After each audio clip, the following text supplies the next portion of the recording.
It's been 30 years since the release of Windows 95, an operating system which changed the way we use computers. So you might recall queues forming outside shops at midnight as people around the world wanted to be among the first to buy it. More than 40 million CD-ROM copies of the new software sold in the first year. It was designed to be more user-friendly, easier to understand and aimed at ordinary people using computers.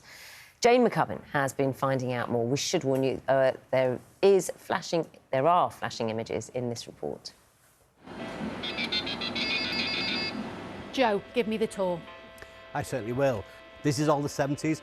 Then we move on to the 80s, the Apple II, Tandy TRS-80 Model 1, the Commodore VIC-20. And yes, it's like your first love, warm fuzzy feelings around it. I mean, I didn't even recognise any of this. It's a tape deck. It's what we used to load programmes with.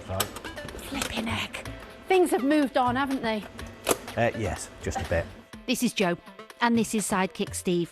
They run the Northwest Computer Museum. Can I call you old school computer geeks?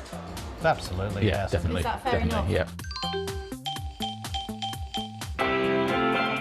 And today is the day computer geeks celebrate this, the 30th anniversary of Windows 95. I mean, I was in awe when I first saw it. It was, yeah.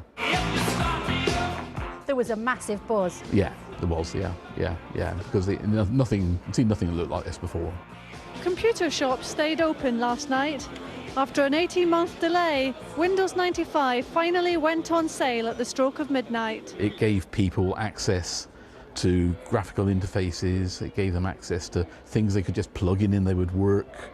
And it was multitasking, so you can have more than one thing running at once. And that was exciting. And that was exciting. How exciting? Well, for Microsoft, it was this exciting. It was one of the industry's most expensive marketing campaigns. What do you know about the system? With big bucks spent on big names.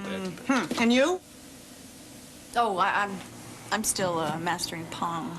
There were problems, though, weren't there, for a lot of people? Well, you put too many programs on, and people used to have fun features with this because it was multitasking. You could put the sheet program we've got here. All these extra features used up processor time, they used up memory, and it would sometimes crash because it was just too overloaded. Nevertheless, more than 40 million CD-ROM copies were sold in the first year, and today its legacy lives on in all kinds of ways. Do we need this? Yeah, that's good. Keep that. Windows 95 Man was Finland's entry into last year's Eurovision. Yes. I've got one question for you. Why? Why not? Why not?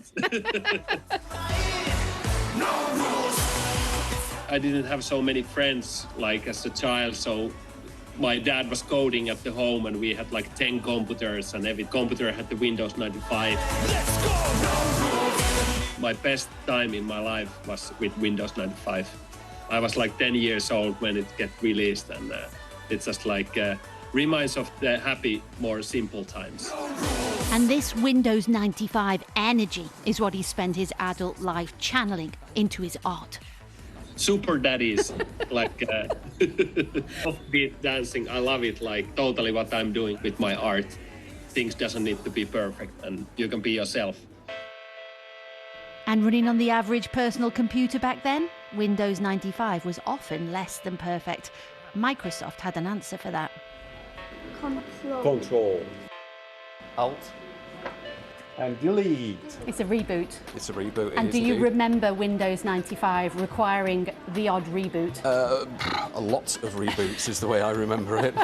Yeah, three-finger salute. So you got Control, Alt, and Delete. That got you started again. We still have it today. We still have it today, yeah. There's no point changing it. Everybody knows what it is, so. Windows 95 brought computing to the masses and the masses to the internet. And who could have predicted it would end up here? Jane McCubbin, BBC News. We're joined now by retro tech expert and YouTuber Peter Leigh, also known as Nostalgia Nerd. Hello. Good morning to you.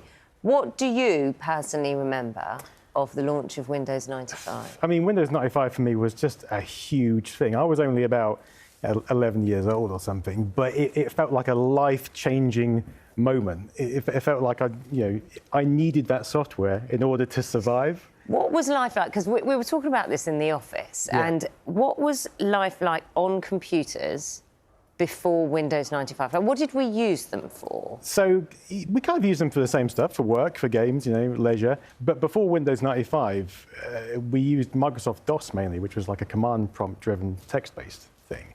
So by the time Windows 95 came out, it made everything just more accessible. It was, opened up a world to more people. So for things like, just simple things like you could have a desktop and you'd have icons that you could click on. That was different because... You could do that before, but it was much more easy to use, and the computer booted straight into Windows rather than going to a command prompt interface and then having to load up an older version of Windows. You brought some bits in with you today. I did. Do you want to sort of talk us through what we've got here on the and this is the disk. That's a floppy disk, yeah. That is what most software used to come on, and you put it in and install it on your computer. That was actually the modern version of the floppy disk. Yeah, that's why they're called floppy disks, because they were big and floppy. That's a 3.5-inch version, much smaller. And the other bits you brought in here, just talk us through what you brought in here. Yeah, so I've got a Apple Mac here because Apple really popularized the graphical user interface.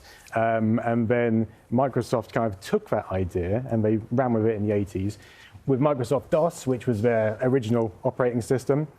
And then they moved on to Windows 95 in 1995, obviously. And it wasn't just a software change, it was a hardware change, because we got a new key on the keyboard, the Windows key, which we still use today. You press it to bring up the start menu. So. Was this stuff, when it first came out, was this costing a lot of money? I mean, relative to what people were earning, was it one of those things where you're thinking, wow, this is a lot of money I was spending? I mean, I think it was about £99, so it was a fair chunk. So what we're talking about, £160 today. Okay. But the hype around it was so immense that people had no problem spending that sort of money. They felt like it unlocked the future to them, so they just went out and bought it. And just to delve a little deeper into what it unlocked, because I think that lots of people go, what could you do that you couldn't do on a computer before Windows 95? I think it just made it more accessible. So you could do the stuff, but it was clunky, it was hard to get to places. Windows 95, you just booted straight into the operating system. You had the little start bar, which we still have today, down the bottom corner, which allowed you to access all your programs. It came with various programs you could use straight out of the box, and it allowed you to connect to the internet. It just happened to coincide with this amazing thing called the internet, and people jumped on that, because before that it was much harder to connect up. And that was the turning point, wasn't it, in terms of knowledge, accessibility, communication? It changed things completely, and Microsoft tried to run with that and build it directly into the operating system at one point. So you had the background was a browser at one point, so it was kind of like a whole new world, and they understood that people were excited about it. So you know your stuff. Where does this marker about Windows 95 lie in relation to technology and the really significant moments along the way, right up to today? Where does it sit? I mean, it's quite high just because it popularized the user interface. If you think from 85 to 95, not much changed in computing.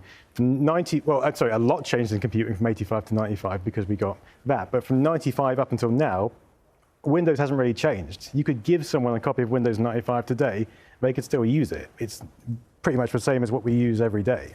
So it's fairly high up. So in technology terms, that's an extraordinary achievement, isn't it? Because normally things are, almost immediately outdated, and they're improved and redundant almost. It's comparable to, Apple releasing the iPhone and making it user-friendly and accessible. Because all phones are based on the iPhone now. Everyone uses them. Before that point, they were all different types of ways you'd get into the interface. And are there bits of kit related to this that are now worth a lot of money? Is there a kind of collector industry around some of these things? Yeah, huge. I mean, it's maybe not so much the software, because Windows 95, there was loads of copies sold, so they're everywhere. But, the old tech associated with them, the old computers, they die. So if you've got stuff in a working condition, it's it's worth a reasonable amount of money. People are paying quite a lot of money for pristine computers. What kind of money are we talking about? Well, if you get like a pristine, desktop computer from the 90s, we're talking like £300-400 possibly. Everybody's thinking, I'll go and check, see what I've got stuffed away Absolutely. in the cupboard with the old tech. Yeah, look in the attic, see what you've got, because someone will want it. How did Windows 95 battle with Apple Macs? I mean, because that was I remember a time when you were either Apple or PC. Yeah. And you were a certain type. Apparently, you were trendy and really cool if you were Apple, and now it kind of seems to be shifting again. So when Windows 95 came out, Apple didn't have Steve Jobs on board, so there wasn't much competition. Apple had the Mac, but it wasn't advancing fast.